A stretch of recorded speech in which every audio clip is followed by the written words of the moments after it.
ఈ ప్రజలకు కోట్లాది మంది దాహార్తిని తీర్చే ఈ యొక్క చెరువులను శ్రీమంతులుగా గొప్ప వ్యక్తులుగా ఉన్న వాళ్ళు వాటి పక్కనే ఫామ్ హౌజుల పేరు నిర్మించుకొని వాళ్ళ డ్రైనేజ్ కాలువలు తీసుకెళ్ళి గండిపేటలో కలిపినారు.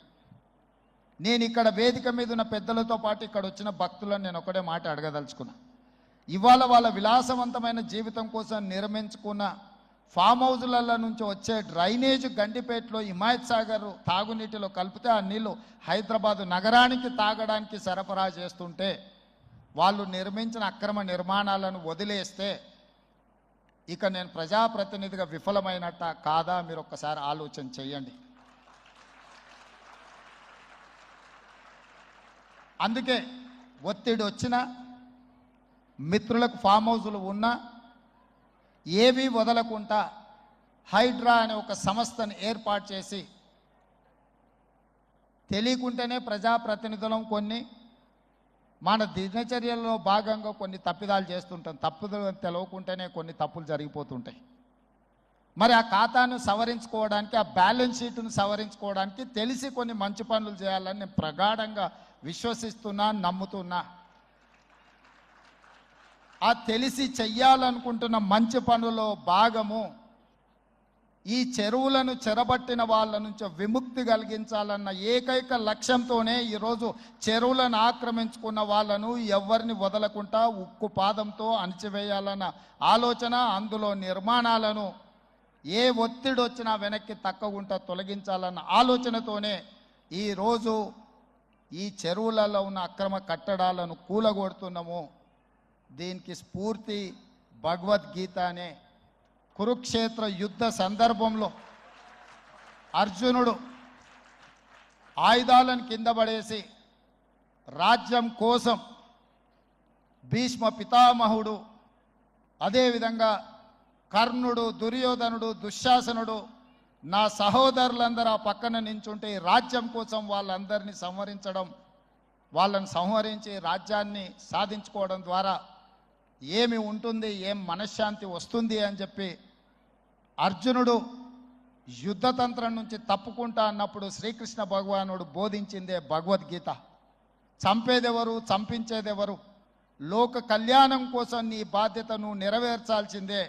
ధర్మం బ్రతకాలి, అధర్మం ఓడాలి అంటే నువ్వు యుద్ధం చెయ్యాల్సిందే అనే యుద్ధ నీతిని ఆ రోజు అర్జునుడికి బోధించింది శ్రీకృష్ణ భగవానుడు.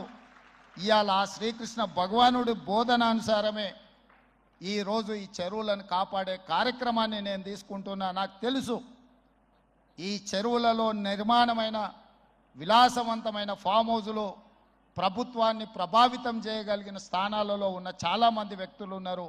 ప్రత్యక్షంగా ప్రభుత్వంలో భాగస్వాములు అయి ఉండొచ్చు, లేకపోతే సమాజం మీద బాగా ప్రభావితం చేయగలిగిన వ్యక్తులు ఉండొచ్చు. కానీ వాటన్నిటినీ నేను పట్టించుకోదలుచుకోలే. ఇది భవిష్యత్ తరాలకు, ఇది రాజకీయాలకు సంబంధం లేదు. నేను స్పష్టంగా చెప్పదలుచుకున్నా. రాజకీయాల కోసమో లేకపోతే రాజకీయ నాయకులను కొంతమందిని దృష్టిలో పెట్టుకొని చేపడుతున్న కార్యక్రమం కాదు ఇది. భవిష్యత్ తరాలకు, మన పిల్లలకు, వాళ్ళ పిల్లలకు వారసత్వంగా మనం అందించే సంపద ఈ సరస్సులు, ఈ నదులు, లేకపోతే ఈ రోజున్న ఈ చెరువులు. ఈ ప్రకృతి సంపదను మనం విధ్వంసం చేస్తే ప్రకృతి మన మీద కక్ష కడుతుంది. ప్రకృతి మన మీద ప్రకోపిస్తే మనం చెన్నైలో చూసినాం, అదేవిధంగా ఉత్తరాఖండ్లో చూసినాం, నిన్నగాక మొన్న వాయనాడు మనం కేరళలో చూసినాం.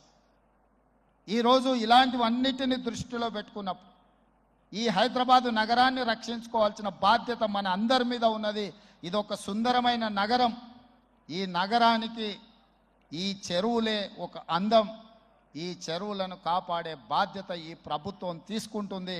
ఎవరు ఏమనుకున్నా, ఎవరు ఏ ఒత్తిడి తెచ్చినా వాటన్నిటిని పక్కన పెట్టి చెరువులను ఆక్రమించుకున్న వాళ్ళ భరతం పడుతుంది ఈ ప్రభుత్వం అని చెప్పి నేను ఈ సందర్భంగా తెలియదలుచుకున్నా.